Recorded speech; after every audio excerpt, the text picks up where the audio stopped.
Why has the city hired 2 deputy paramedic chiefs for this position when it only had 1 before? I think I saw that question in one of your online articles, didn't I? I think you did, yes. Yeah. Well, we've just changed the structure a little bit with some of the changes coming from the province.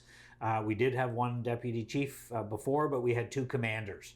And with some of the turnover and some of the issues we've had in our upper management at paramedics, retirements and such, we've just restructured it. So now in the past, we've had 2 commanders and 1 deputy chief and a chief. We now have an acting chief who will be the chief. And we have 2 deputy chiefs and no commanders. So we've actually reduced it by a senior management position, but we feel we're able to look after the responsibilities that need looked after there by doing it this way. We've hired a couple of top-notch ladies, from what I understand, to fill that position. So we're excited about getting our paramedic, senior management onto a more stable ground and moving forward from there. And the chief has been already decided that it...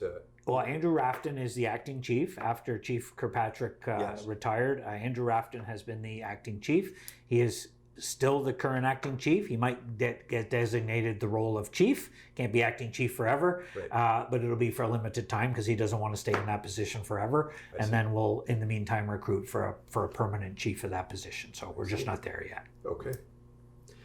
Who is responsible for clearing snow between parked cars and sidewalks in Fenelon Falls and Bobcaygeon? We talked about it earlier, that it's the BIA in Lindsay. Is it different in Fenelon Falls or Bobcaygeon? No, they'll come.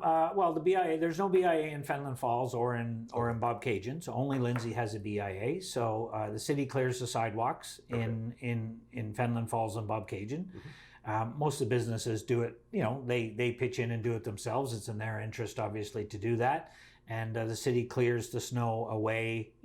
When the pile's up at the curb, same as we do in the Lindsay area, we do for Bobcaygeon and Fenelon. When it gets to a certain height, and then the city will come in at night, in the middle of the night, when there's no cars on the street, and bring somebody in to clear that away to try to keep it at a safe level, just depending on the snow. It's been melting as fast as it's been snowing, so it hasn't been a huge issue this year. But I know some years it does get built up, and it's just a question of us getting in there when it hits a certain level to clear it out of there. Okay.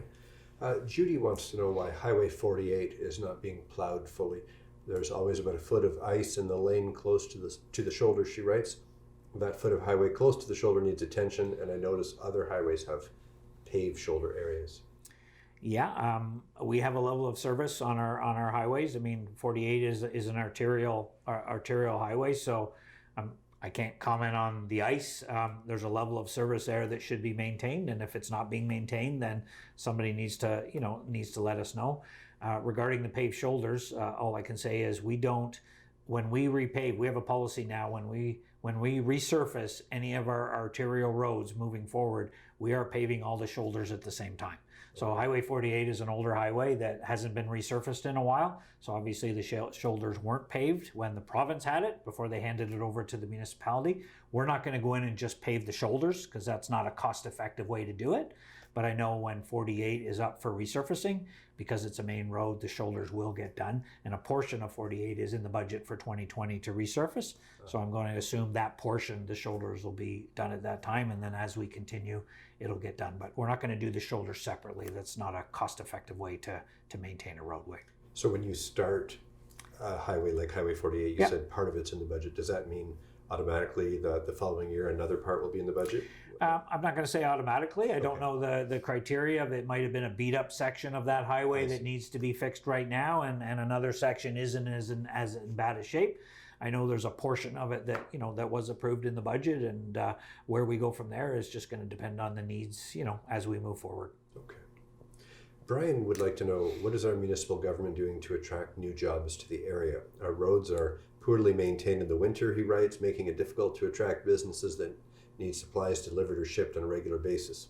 The planning department seems to be stalling on new building permits, and this causes companies to look elsewhere. And yet we're building more residences, but don't have the jobs available to draw in families to fill these homes. So maybe you could Sure. Maybe you might take issue with some of the things he said. Well, Hear your you know, perspective. Brian's entitled to his opinion, and I'll disagree with a few of those opinions. I think our planning department has come a long way in the last 5-6 years in implementing all sorts of changes to make that process flow better.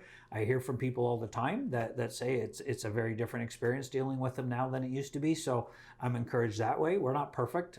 You know, there's too many variables to an application to say there's a perfect process in place. So, you know, we do the best we can. We look after our roads in the wintertime according to a minimum, you know, level of service. So to say they're not being cleared properly, you know, I disagree. I mean, we have a lot of roads. You know, it takes time to get around, as we've talked about before, to all our roads. It's 8 to 10 hours to clear all our roads. So, you know, but I don't hear from businesses that they're not getting deliveries because, you know, we're not clearing roads. So, you know what, as a city, we are focused. This is our year that we're focused to attract business, and you know, we've offered incentives and development charges. We've waived fees. We've put industrial development charges, commercial development charges. We're reducing those. We're waiving them in some cases. There is a huge incentive for people that want to either grow their business or relocate a business to the Kawartha Lakes to do it now. It's over the next couple of years, I think you're going to see that. I've had calls probably from half a dozen businesses that have said, are these incentives, what I'm hearing, are they true? And I'm saying, yes, they are. We've passed the bylaw to put them in place.